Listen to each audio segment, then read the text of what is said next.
Muy bien, continuamos entonces con nuestra serie sobre el Espíritu Santo. Hoy vamos a hablar de un tema que va sumamente ligado a lo que se habló la semana anterior, que tiene que ver con la llenura del Espíritu Santo, y es justamente la santificación. Bien, no podemos separar la llenura de la santificación. Bien, es imposible.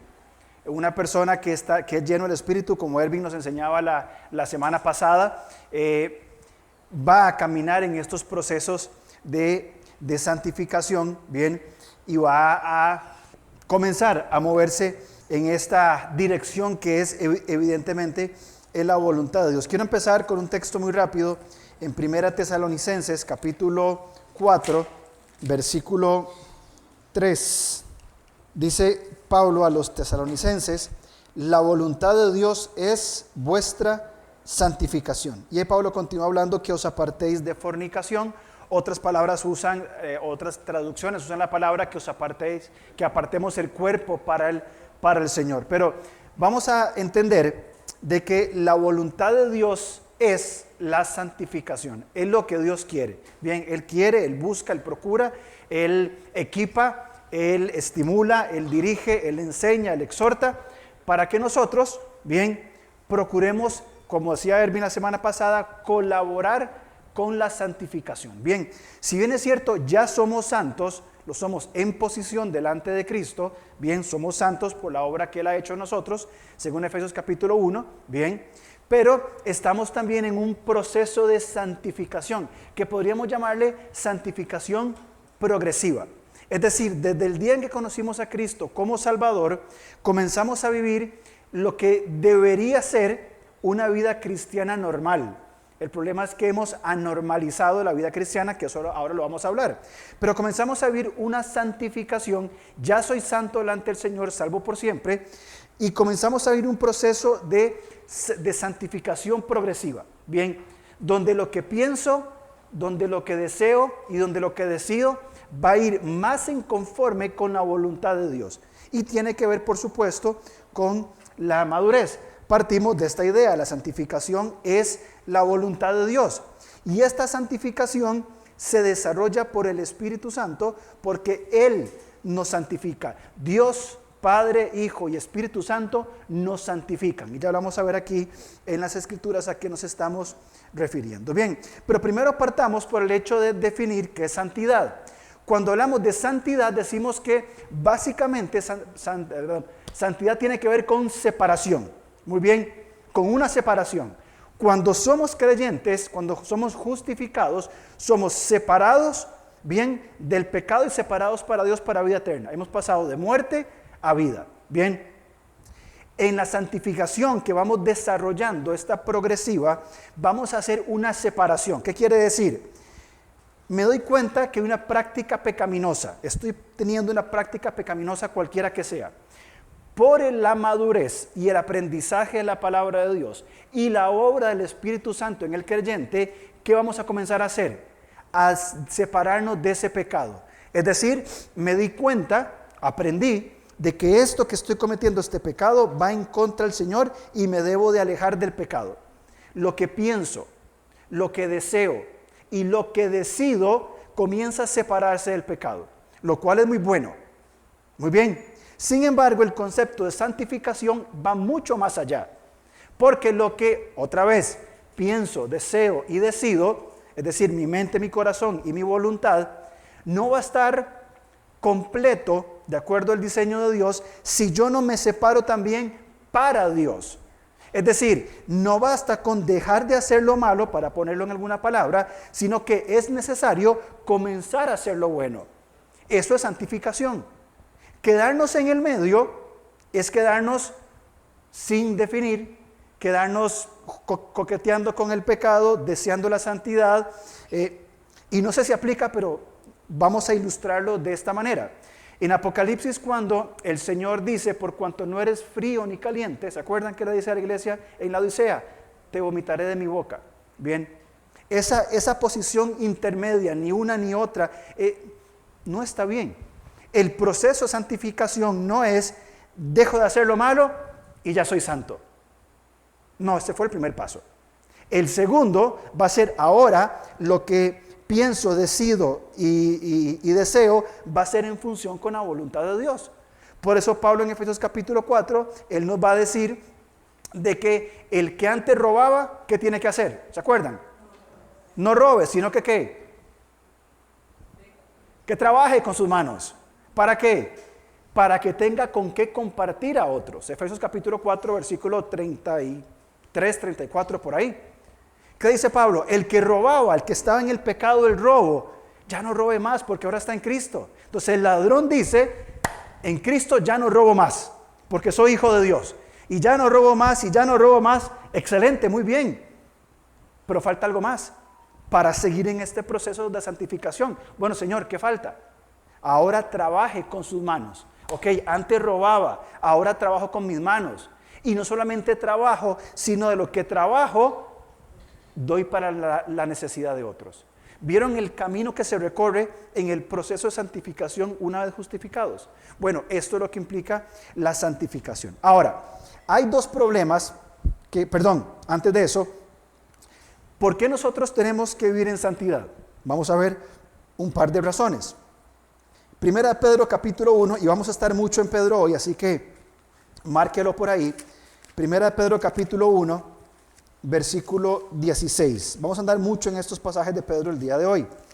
Dice Pedro 1:16. Primero, nos preguntamos, ¿por qué? A ver, ¿por qué yo tengo que ser santo? Bueno, porque usted es cristiano. Sí, está bien, pero ¿qué más? Es que esa es su religión. No sé, es que cristiano, mi religión. Porque somos hijos de Dios. Y como hijos de Dios, que nuestra identidad, vivimos en función del carácter de Dios. Primera de Pedro 1:16 dice, leemos del 15, sino como aquel que os llamó es santo, sed también vosotros santos en toda vuestra manera de vivir, porque escrito está, sed santos, ¿por qué? Porque el carácter de Dios es santo. Yo y nosotros como comunidad buscamos la santidad, queridos hermanos, no porque somos cristianos, no porque es lo que mi religión me impone, no porque fue lo que me dijeron desde chiquitillo, no, porque mi Dios es santo, Él me salvó y Él transforma todo mi ser, imagen y voluntad de Dios, Él lo transforma todo. Evidentemente nunca llegaremos a la santidad de Dios, seamos objetivos. Pero sí podemos aprender, y soy insistente en esto, en la forma en cómo pienso, en las cosas que decido, las cosas que deseo y las decisiones que tomo, sí pueden ser en función del carácter de Dios. Y Dios me dice, este es el camino. Pero ¿por qué más? Fíjense Juan capítulo 6, versículo 68. ¿Por qué otra razón debemos vivir en santidad? Aquí me encanta Jesús. Y probablemente porque 6:68. Probablemente me gusta mucho este pasaje porque así sería como yo respondería en ciertos momentos. Fíjense cómo responde Juan, cómo habla Jesús en Juan a partir del 66. Desde entonces muchos de sus discípulos volvieron atrás y ya no andaban con él. Bien. Dijo entonces Jesús a los 12, ¿quieren irse también ustedes? ¿Se dan cuenta de lo que Jesús dice aquí? ¿Quieren irse ustedes también? Jesús no tiene ningún problema en decirle a aquellas personas que no quieren seguirlo, quieren irse.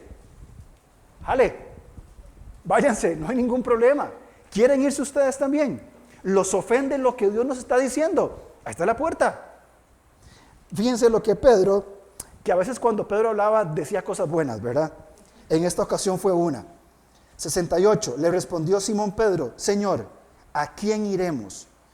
Tú tienes palabras de vida eterna y nosotros hemos creído y conocemos que tú eres el Cristo, el Hijo del Dios viviente. La segunda razón es porque entendemos que la voluntad de Dios, la santidad de Dios es lo mejor que podemos vivir. Cuando nosotros decidimos hacer la voluntad de Dios y obedecer a lo que Él nos dice, bien, para nosotros desde nuestra, y por favor entiéndame esto, desde nuestra anormalidad cristiana, el escuchar que Dios me dice que sea santo es, pero ¿cómo Dios me pide que sea santo? Hemos normalizado lo anormal y ya vamos a caer en este punto. Nos parece cosa extraña que Dios nos diga que vivamos en santidad, que le busquemos en oración, que le busquemos en la palabra, que procuremos hacer el bien, que amemos al prójimo, que amemos al Señor, que sirvamos al mundo. ¿Nos parece una carga tan complicada? Congregarnos cada domingo, venir a la iglesia. ¿Qué carga hoy es domingo con este calor? Desearía estar. ¿Qué carga? ¿Qué gravoso se nos convierte? Es que no hemos entendido que la santidad, que la voluntad de Dios es lo mejor para nosotros. Lo que Dios dice, este es el camino, no es porque Dios es caprichoso. Cuando Dios dice que las relaciones sexuales sean dentro del matrimonio, no es porque Dios sea caprichoso. Cuando Dios dice, no roben, trabajen, no es porque Dios es caprichoso. Cuando Dios dice, digan la verdad, no es porque Dios es caprichoso. ¿Saben por qué es? Porque hacer eso es lo mejor para nosotros. Porque nos trae y nos coloca en un punto de seguridad dentro de su voluntad. No es capricho de Dios. No es antojo de un Dios griego sentado en un monte tirano que se le ocurrió porque sí. Es porque las consecuencias de ambas acciones, una van a ser para muerte y otras van a ser para vida. Por eso Dios nos manda a vivir en santidad. Según lo que dice Pedro, según lo que entendemos aquí. Ahora, quiero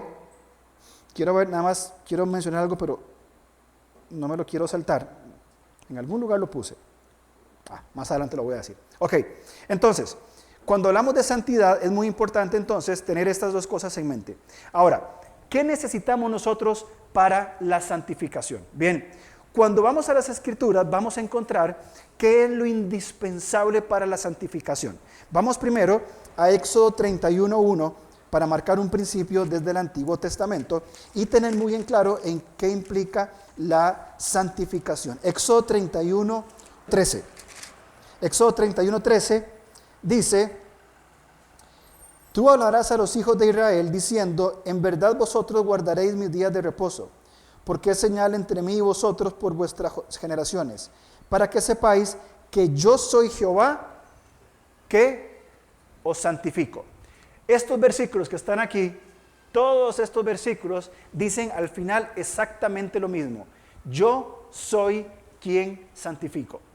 Queridos hermanos, somos salvos por la obra de Cristo, por la obra de Dios en nuestra vida. Somos santificados por la obra de Dios en nuestra vida. Dios santifica. Yo no puedo santificarme a mí mismo. Sin embargo, aquí hago un paréntesis e inserto la frase que Erwin usó la semana pasada, porque escuché el estudio, me conecté y lo escuché, bien. Él hablaba de lo importante de colaborar con el Espíritu Santo.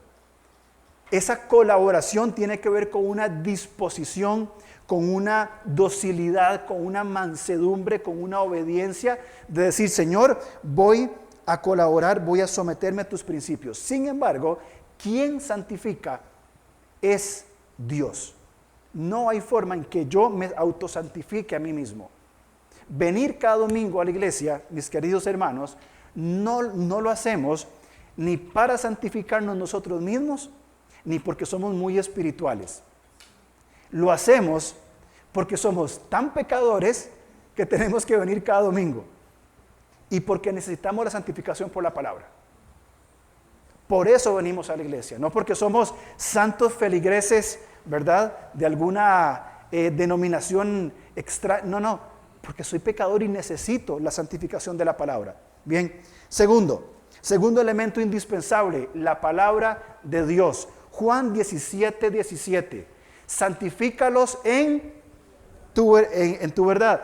Tu palabra es verdad. Y aquí quiero marcar un énfasis profundo en la palabra verdad. Bien, Juan es insistente, santifícalos en tu verdad. Tu palabra es la verdad. ¿Qué es la verdad? ¿Qué es la verdad? Esto es la verdad. ¿Esto fue creado o fue revelado? Fue revelado. Leamos esto, que lo leí en un libro hace un par de semanas. El cristianismo no consta de una serie de verdades en plural, sino más bien se deletrea con V mayúscula. Es la verdad acerca, y estas dos palabras me están cautivando mucho, de la realidad total, no solo por lo que toca a los asuntos religiosos. El cristianismo es verdad concerniente a la realidad total, la posesión intelectual de la verdad total y además una vida a la luz de esa verdad. Bien, hoy, queridos hermanos, nosotros luchamos en un mundo donde todo es relativo. Bien, donde tu verdad llega hasta donde la mía empieza. Eso es relativismo y eso es mentira. La verdad no comienza ni termina donde yo la determine. La verdad comienza y termina en lo que ha sido revelado. Así que cualquier otro proceso de santificación en la cual se busquen otros medios, donde se quiera decir, sí, santificación tiene que ver con esto, para mí esto no es pecado, para mí esto sí es pecado. Eso no lo marcamos nosotros. Eso ha sido revelado en las Escrituras y tenemos que identificarlo nosotros para poder movernos en los caminos de la santidad. Porque lamentablemente hoy, hermanos, vivimos en un mundo de luchas ideológicas. Antes los cristianos eran perseguidos físicamente. Bien, mi suegro me contaba que él era de los jóvenes allá en 1930, literalmente, que se sentaban en la primera silla de la iglesia. No porque era fiel, porque a los de atrás los agarraban a pedrada, a los que estaban afuera. Allá en Juan Viñas en los 30 y en los 40, ¿cierto? Así era antes. Hoy no. Hoy nadie va a venir a apedrearnos aquí adentro, probablemente. Nos tiran basura adentro, pero no nos apedrean en la iglesia. Pero sí hay una lucha de ideas, donde la verdad total de Dios quiere ser minada y reducida a una falsedad. Necesitamos nosotros aferrarnos a esta verdad que es la verdad total. La verdad total es todo lo que Dios dice. Bien. Y no solamente en cuanto a asuntos religiosos, en cuanto a asuntos políticos, en cuanto a asuntos económicos, en cuanto a asuntos sociales, asuntos de salud mental. Esta es la verdad total. Y evidentemente la Biblia no es un libro ni de política, ni de salud mental, ni demás, pero sí revela la verdad para la vida del hombre. Necesitamos de la palabra de Dios para los procesos de santificación. Tercero, sin duda alguna, obediencia. Bien, parte importante del proceso de santificación tiene que ver con la obediencia. Vamos de vuelta a 1 de Pedro, por favor. 1 de Pedro capítulo 1, versículos 13 hasta el 16. Dice, por tanto, ceñid los lomos de vuestro entendimiento, sed sobrios y esperad por completo en la gracia que se os traerá cuando Jesucristo sea manifestado. ¿Vieron lo que dice el versículo 14, verdad? Lo voy a leer en otra versión. Por eso, dispónganse para actuar con inteligencia. Tengan dominio propio. Pongan su esperanza completamente en la gracia que se les dará cuando se revele Jesucristo. ¿Vieron lo que dice?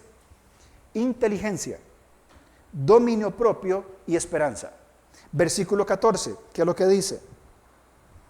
Dice, como hijos obedientes. Bien, como hijos obedientes, no se conformen a los deseos que antes tenían estando en su ignorancia. Es decir, estando en Cristo, habiendo sido justificados, ahora somos hechos hijos de Dios y somos hijos obedientes. ¿Por qué? Porque el Padre nos santifica, porque la palabra de Dios es verdad.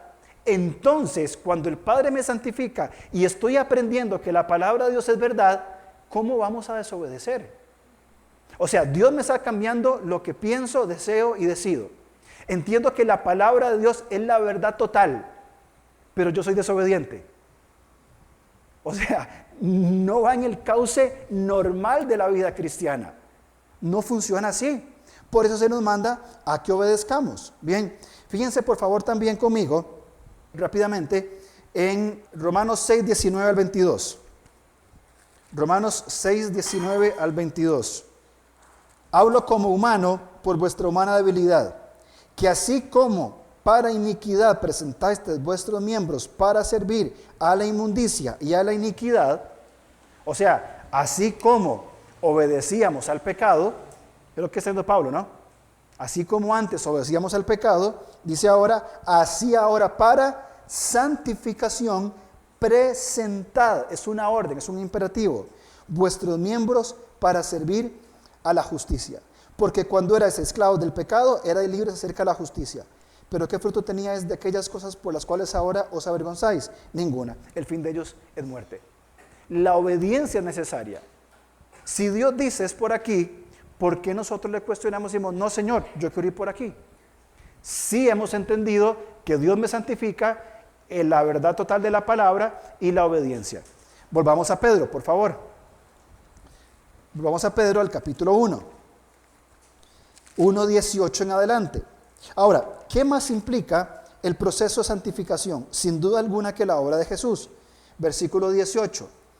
Porque también Cristo padeció una sola vez por los pecados, el justo por los injustos para llevarnos a Dios, siendo la verdad muerto en la carne, pero vivificado en espíritu, en el cual también fue y predicó a los espíritus encarcelados, y ahí continúa hablando de este tiempo, de los asuntos que tiene que ver con los días de Noé y todas esas cuestiones que ahora no vienen al caso. El punto es que en el contexto de lo que Pedro habla, si lee usted el versículo 15, que ya lo leímos, santificad a Dios el Señor siempre en vuestros corazones, en el 18 va a implicar la obra de Cristo. Cristo no solamente fue obediente, sino que por medio de la obra que Él hizo, es que nosotros somos santificados. De otra manera, no podríamos entrar en este proceso de santificación. Y finalmente, en el quinto punto indispensable, siguiendo en Pedro, el versículo 22 del capítulo 1 de Primera de Pedro. Vamos a leer Primera de Pedro 1:22 dice, habiendo purificado vuestras almas por la obediencia, y aquí quiero detenerme para ser insistente en un punto. Vamos a leer el 22 y marquémoslo. Habiendo purificado vuestras almas por la obediencia a la verdad total de Dios, no a la verdad subjetiva del mundo, no a las ideologías y los movimientos que siempre han estado, pero hoy son más abiertos, ser obedientes a la verdad. Ahora, ¿cómo llegamos a ser obedientes a la verdad? El Padre me santifica, absolutamente. La palabra de Dios es la verdad revelada. Yo soy dócil y colaboro con la obediencia. Entiendo que la obra de Jesús es indispensable porque Él tomó mi pecado, lo quitó y me implantó su justicia. Y en su justicia puedo vivir esa santidad. Pero ¿mediante de quién hago el clic? ¿Cómo yo doy ese paso en docilidad y colaboración al Espíritu? Fíjense cómo continúa el versículo 22. Mediante el Espíritu. Vamos a leer todo continuo. Habiendo purificado vuestras almas por la obediencia a la verdad, mediante el Espíritu. ¿Con qué propósito? ¿Para qué? Para el amor fraternal no fingido. Amaos unos a otros entrañablemente de corazón puro, siendo renacidos cuando fuimos justificados, no de una simiente corruptible, sino incorruptible, por la palabra de Dios que vive y permanece para siempre. Aquí es entonces donde entra el ministerio del Espíritu Santo, cuando Él toma la verdad que ha sido revelada, Dios opera en nosotros, el Espíritu toma la palabra de Dios, la coloca en nuestra mente, nos lleva a un punto de convencimiento, bien, vamos a entender que esta es la verdad y nuestra colaboración va a ser si decidimos obedecer o no. Ahí es donde entramos nosotros a funcionar.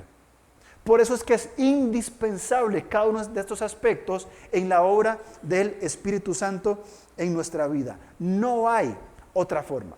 Él tiene que tomar de lo que es de Él, bien, y desarrollarlo en nosotros. Pero Él va a llegar a un punto donde tenemos, como decimos en Costa Rica popularmente, tenemos la papa en la mano. Tenemos todo aquí, tenemos todo en las manos. ¿Vamos a obedecer? ¿O vamos a volver de una forma retrógrada a nuestros viejos pensamientos, viejos hombres, vieja naturaleza, para persistir en el pecado? Cuando nosotros como creyentes volvemos al pecado, ¿saben qué estamos haciendo? Viviendo la vida cristiana anormal. Cuando nosotros somos llevados por el Espíritu Santo a este punto y comenzamos a obedecer, estamos viviendo la vida cristiana normal, como debería ser. Que hoy, lamentablemente, la vida cristiana normal es una anormalidad. Y ahora lo vamos a mencionar. Entonces, ¿qué tenemos que hacer nosotros para entrar en este proceso de santificación? ¿Cuál es mi parte? ¿Qué tengo que hacer entonces para movernos o para colaborar en este proceso de santificación donde necesitamos nosotros, como parte de nuestro aporte, necesitamos colaborar? Bien, y por eso es que decía al principio del mensaje anterior de que no podemos separar la llenura del Espíritu y la santificación. Bien, ¿cómo podríamos responder? Debemos ser llenos, o necesito ser lleno del Espíritu Santo para poder vivir todos los días, un día a la vez, sus procesos de santificación, madurando en la fe para santificación de todo mi ser. Bien, dijimos al principio entonces de que no podemos santificarnos por nuestra propia cuenta, que dependemos de elementos indispensables como el Padre, el Hijo y el Espíritu, la palabra de Dios, la verdad total que ha sido revelada para nosotros, y es muy importante que podamos nosotros permanecer en esa llenura del Espíritu Santo, no para salvación, porque la tenemos una vez recibida y para siempre. Pero vamos por favor a Juan capítulo 7, versículo 37, porque aquí Jesús nos va a dar una declaración muy importante en cuanto a lo que implica la operación del Espíritu Santo en nuestra vida. Y quiero que lo leamos y luego leer una expresión que tengo acá. Dice Juan 7:37, en el último y gran día de la fiesta, Jesús se puso en pie y alzó la voz, diciendo: si alguno tiene sed, venga y beba, venga a mí y beba. El que cree en mí, como dice la Escritura, de su interior correrán ríos de agua viva. Esto dijo el Espíritu que habían de recibir los que creyesen en él, pues aún no había venido el Espíritu Santo, porque Jesús no había sido aún glorificado. Bien, Jesús nos manda a acudir a él. Bien, y una frase que quiero marcar es esta: para continuar siendo llenos del Espíritu Santo, hay que continuar viniendo a Jesús. Él nos transforma. Y fíjense el uso de esa expresión, continuar siendo, porque es una actitud, es una acción que tiene que ser constante. Yo no vengo a Jesús hoy y me rinde para 2 meses. Es un acercamiento constante, es una dependencia del Señor. Por eso, para continuar siendo lleno del Espíritu, yo debo venir a Él. Jesús aquí lo dice: si alguno tiene sed, venga a mí. Vamos a Jesús, busquémosle a Él. Vamos a los evangelios, vamos a Él en oración, buscamos su carácter. El que cree en mí, como hablamos anteriormente, dice, como dice la Biblia, de su interior correrán ríos de agua viva. Van a ser la vida dentro de nosotros. ¿Cómo? Y aquí Juan lo interpreta por nosotros, así que no tenemos que buscar ninguna otra cosa. Esto dijo del Espíritu, es el Espíritu Santo que habían de recibir los que creyesen en Él. Más adelante en Juan capítulo 14 y capítulo 16, Jesús va a hablar sobre el Espíritu Santo. Y Él va a decir: les conviene que yo me vaya, porque el que va a venir va a estar en vosotros. Ahora, pregunto, para que hagamos una conclusión juntos. Aquí Juan dice que esto dijo para los que habrían de creer, porque no había venido sobre ellos el Espíritu Santo, ¿cierto? Pregunto yo, ¿qué pasó cuando vino el Espíritu Santo? Les pregunto, ¿qué pasó? ¿Cuándo vino el Espíritu Santo sobre ellos? Hechos capítulo 2, vino el Espíritu Santo, vienen los creyentes, ¿cierto? Comienzan a hablar diferentes idiomas, bien, a predicar el Evangelio en diferentes idiomas. Pedro se levanta y ¿qué hace? Predica el Evangelio, y muchas personas, ¿qué hacen? Creen en Cristo como su Salvador. ¿Y cómo continúa el libro de Hechos cuando vemos hombres y mujeres que continúan siendo llenos de Jesús? Haciendo lo mismo, siendo edificados para servir a otros. Esa es la constante en Hechos. Es más, si usted nota los discursos de Pedro, Pedro tenía un solo bosquejo. Pedro tenía un papelito anotado y decía lo mismo siempre, en cada mensaje. Pedro no cambiaba su discurso. Él va a hablar cuando vino el Espíritu Santo, que vamos a ser testigos, que ustedes rechazaron a Jesús. Pedro dice lo mismo. Y los creyentes las personas comienzan a creer, vienen a la iglesia es edificada y el mundo es alcanzado. Si nosotros quisiéramos contestar, ¿qué pasó cuando vino el Espíritu Santo sobre los creyentes? Lea el libro de Hechos. Eso fue lo que pasó. Entonces, si eso fue lo que pasó cuando el Espíritu Santo vino sobre los creyentes en capítulo 2 de Hechos y se extiende a la historia de la iglesia, ¿qué podría pasar si usted y yo continuamos siendo llenos del Espíritu Santo, si venimos a Jesús para mantenernos con la llenura del Espíritu? ¿Qué pasaría? ¿Cómo sería nuestra vida individualmente? ¿Cómo sería nuestra vida en forma familiar? ¿Cómo sería nuestra comunidad? ¿Cómo sería nuestra iglesia? Si permaneciéramos en esa vida. Ahora, por otro lado, dos problemas que veo y que quiero tocar. Uno es que por alguna razón hemos renunciado nosotros a términos importantes, por la razón que sea. Cuesta o no nos gusta o nos da temor usar palabras como plenitud, como llenura, como santificación del Espíritu Santo. Es más, y lo dije en el primer mensaje, por alguna razón a nosotros, hablo de nuestra comunidad, el lugar, como que nos da cierto susto mencionar al Espíritu Santo. No sé, como que hay cierta sensación como que sí, ahí está, pero no lo mencionemos y no sé, hay esa percepción, al menos de mi parte, como a querer salvaguardar algunas cosas que tal vez no nos parezca mucho. Pero cuando venimos a la Escritura a hablar de plenitud, de llenura, santificación, de la operación del Espíritu Santo en nuestra vida. Y segundo problema que quiero mencionar es que estamos normalizando lo anormal. ¿Qué quiero decir con esto? Hay un librito que si usted es más, yo lo tengo, se lo puedo prestar con todo gusto, se llama La vida cristiana normal, de Watchman Nee. Era un chinito que se convirtió al cristianismo y básicamente lo que Watchman Nee dice es esto: esta es la vida cristiana normal, es la santificación. Eso es lo que dice. Dice, esto es lo que tendría que ser normal. Esto es lo que tendríamos que hablar en las iglesias. Esto tendría que ser la experiencia del cristiano. Pero mayormente estamos hablando de esto y esto y esto. Entonces, Watchman Nee dice, básicamente, ¿cuál es la vida cristiana normal? Y él dice en su libro, si una persona recibe a Cristo, esa persona va a ser llena del Espíritu Santo. Pone su fe en Cristo, acepta a Cristo, es lleno del Espíritu y comienza a caminar su vida. Por alguna razón comienza a haber un enfriamiento. Como por ejemplo Juan habló en las cartas de Apocalipsis, se enfriaron, dejaron su primer amor. ¿Qué les pasó?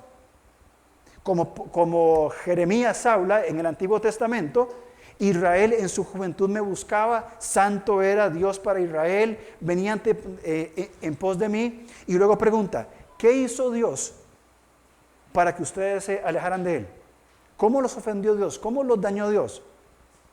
Es lo que plantea Jeremías. Ahora, eso para tenerlo en mente. Ahora, vamos a Efesios, por favor. Y Efesios es realmente una carta asombrosa, es maravillosa. Y Pablo nos va a hablar aquí un poquito en cuanto a la santificación. Bien, ya lo he mencionado, pero Pablo habla en los primeros 3 capítulos de nuestra posición en Cristo.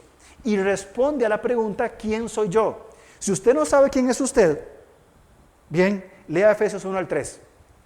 Ahí Pablo le va a decir quién es usted. Y le adelanto la respuesta, usted es un hijo de Dios. Y por tanto vivimos de esa manera.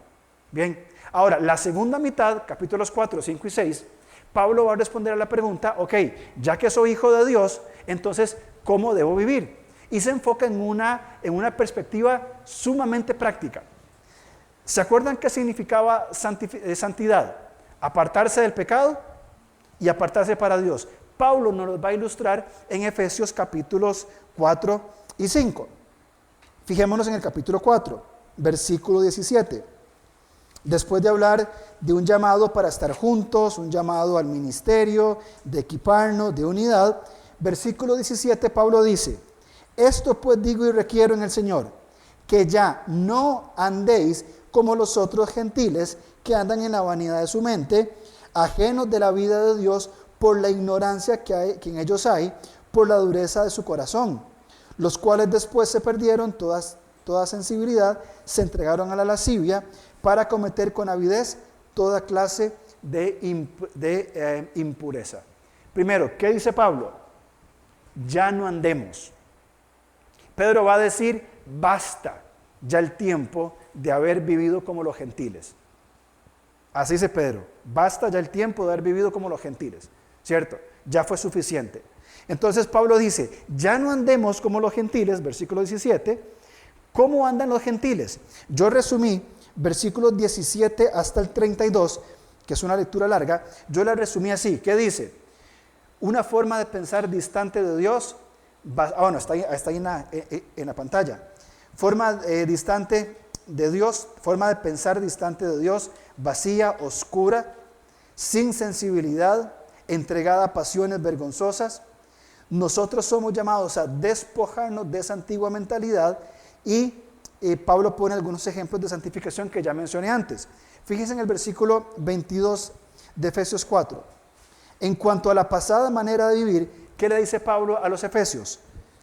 Despójense. Esta palabra aparece 8 veces en el Nuevo Testamento. 6 de estas tiene que ver con quitarse la ropa, quitarse las ropas sucias, contaminadas por el pecado. Despojados, dice Hebreos, de todo peso y del pecado que nos asedia. Bien, aquí Pablo dice, despójense, quítense ¿qué?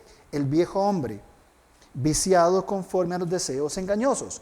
Cuando venimos a Cristo, y voy a usar una expresión, arrastramos una cola de temas que resolver, que tenemos que ir tratando en toda nuestra nueva vida cristiana.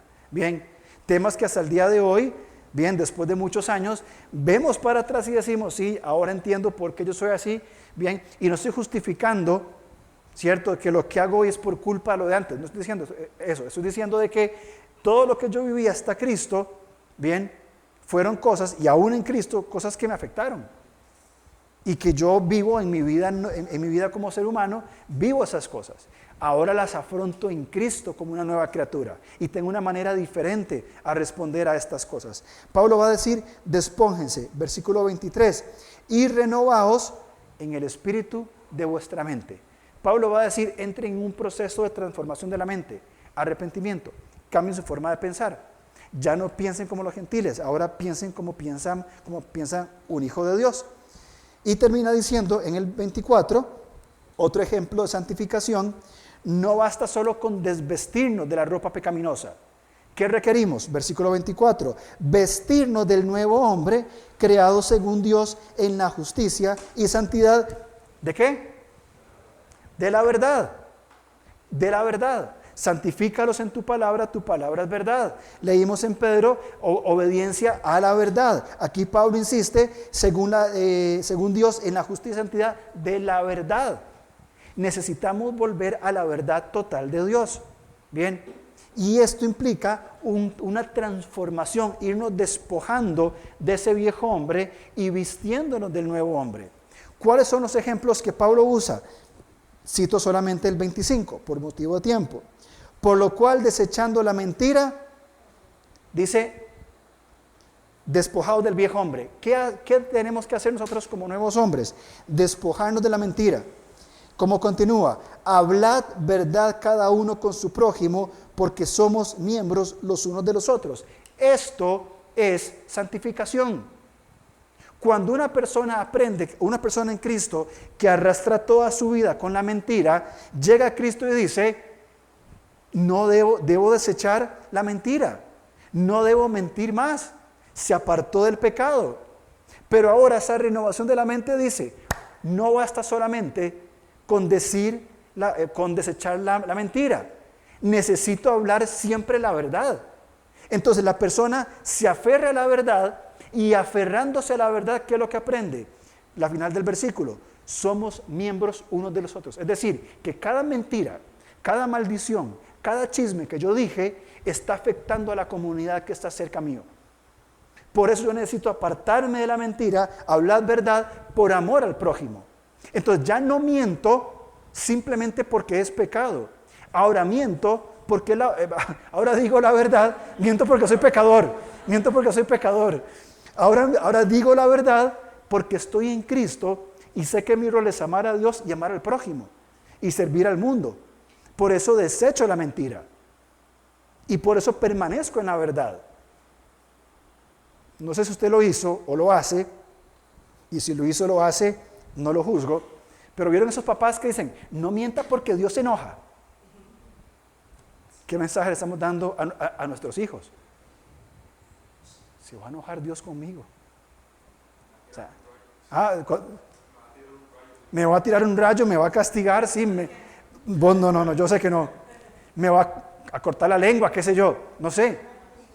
Vamos a enseñarles, mentir es pecado, es incorrecto delante de Dios. Lo justo y correcto de la santidad y la verdad de Dios es la verdad, porque esto ama a Dios y al prójimo. Claro, es un proceso más largo.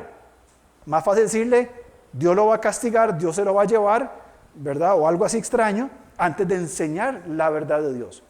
Bueno, lo mismo pasa con nosotros. Pablo continúa en el versículo 26 en adelante, poniendo esos ejemplos. No los voy a mencionar por el tiempo, pero léalos usted. Es un contraste. Dejen esto, busquen esto. Dejen esto, busquen esto. Ahora, en el capítulo 5, versículo 1, Pablo va a escribir en forma diferente a como lo hizo en 4.17. En 4.17 Pablo dijo, no anden como los otros gentiles. En 5.1 dice, sed pues imitadores de Dios como hijos amados, y andad en amor, como también Cristo nos amó y se entregó a sí mismo por nosotros, ofrenda y sacrificio de Dios en olor fragante. Es decir, ¿qué dice Pablo? Dejen de andar como el mundo y anden como Dios. Le escribe Pablo a los Efesios. Y él aún más va a decir, o va a desarrollar todo un argumento. Por ejemplo, en el 3 va a decir que no se mencione fornicación y toda inmundicia. Versículo 4, ni palabras deshonestas. Y ahí continúa todo el texto. En el versículo 8 Pablo habla de que andemos como hijos de luz. Pero llegando al versículo 15, que es donde quiero llegar, Pablo nos va a decir otra vez lo que es la voluntad de Dios. ¿Se acuerdan cuando hablamos nosotros al principio de que la voluntad de Dios es la santificación? Aquí Pablo vuelve a decir cuál es la voluntad de Dios. Versículo 15. Mirad pues con diligencia cómo andéis, le escribe Pablo a la iglesia en Éfeso, no como necios, sino como sabios. Es decir, había personas en Éfeso actuando como necios. Y Pablo los exhorta, no anden como necios, anden como sabios. Entonces le preguntamos a Pablo, ¿y qué implica andar como un sabio? Responde en el 16, aprovechando bien el tiempo, 1. 2, comprender que los días son malos o tiene que ver con el manejo del tiempo también. Por tanto, es decir, conclusión, no sean insensatos, sino que entendidos de cuál es la voluntad de Dios. Pablo exhorta una vez más a dejar el camino por el cual algunos han transitado y comenzar este proceso de madurez hacia la santificación. En el versículo 18 de Efesios 5, Pablo dice, no os embriaguéis con vino, en lo cual hay disolución. Antes bien, y creo que él mismo mencionó este pasaje la semana pasada, sed llenos del Espíritu. Y Pablo nos va a mostrar cuáles son las formas en que nosotros mostramos la llenura del Espíritu Santo. Algunas personas creen que ser lleno del Espíritu Santo es tener profecía, o es hablar de forma diferente, o son algunas manifestaciones extrañas de saltos, gritos, etc. Y la Biblia me dice otra cosa. La Biblia me dice que la llenura del Espíritu Santo se demuestra en cómo hablo, en cómo adoro, en cómo agradezco y en cómo me someto. Ahí se muestra la llenura del Espíritu Santo. Dice el versículo 19, termina el 18 diciendo, antes bien, sed llenos del Espíritu Santo. Esto es una orden. Y ya vamos a ver un énfasis que quiero hacer ahí en este pasaje. En el 19 dice, hablando entre vosotros con salmos, himnos y cánticos espirituales. ¿Cómo hablo? La forma como hablo, las palabras que uso, los tonos que uso. Y eso a mí particularmente me cuesta mucho. Y mi esposa es testigo de eso. Me cuesta cómo hablo. A veces soy bruto para hablar. Mayormente, soy bruto para hablar. A veces mis palabras no son las de edificación. A veces me gana el sarcasmo antes que la edificación. Y eso no está bien. En esos momentos, en todo tiempo necesito la llenura del Espíritu Santo para que ese hombre viciado con un montón de cosas, sea dominado por el Espíritu y hable correctamente como se tiene que hablar. Es lo que dice Pablo aquí. ¿Cómo soy lleno del Espíritu? En la forma en cómo hablo. Ahora, si volvemos a orar, volvamos al versículo 25 del capítulo 4. Desechando mentira, hablad verdad cada uno con su prójimo. Si queremos hablar de hablar, versículo 29 del capítulo 4. Ninguna palabra corrompida salga a vuestra boca, sino la que sea necesaria para la buena edificación, a fin de dar gracia al oyente, al otro. Ahora, las palabras corrompidas no son solamente malas palabras.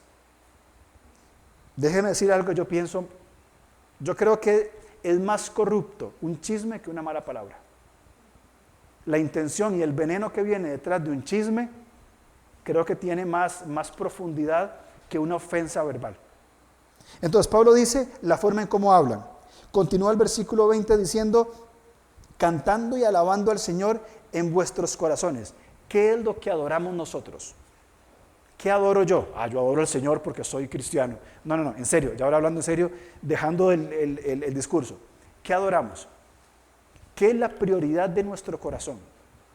Ahí se va a mostrar no solamente la llenura del Espíritu Santo, sino también se va a mostrar si yo estoy dispuesto a caminar en los procesos de santificación que el Espíritu trae a mi vida. ¿Qué es lo que yo adoro? ¿Qué priorizo? ¿Qué es lo que valoro? ¿Qué es lo importante para mí? ¿Son mis pensamientos, mis deseos y mis voluntades? ¿O es el pensamiento, el deseo y la voluntad de Dios? Si es lo que Dios quiere y estoy sometido a Él, probablemente yo esté adorando al Señor. Pero si hay otros intereses en los cuales influencian toda mi vida, entonces cuestionémonos qué estamos adorando nosotros. Tercero, la gratitud. Evito las quejas y los chismes.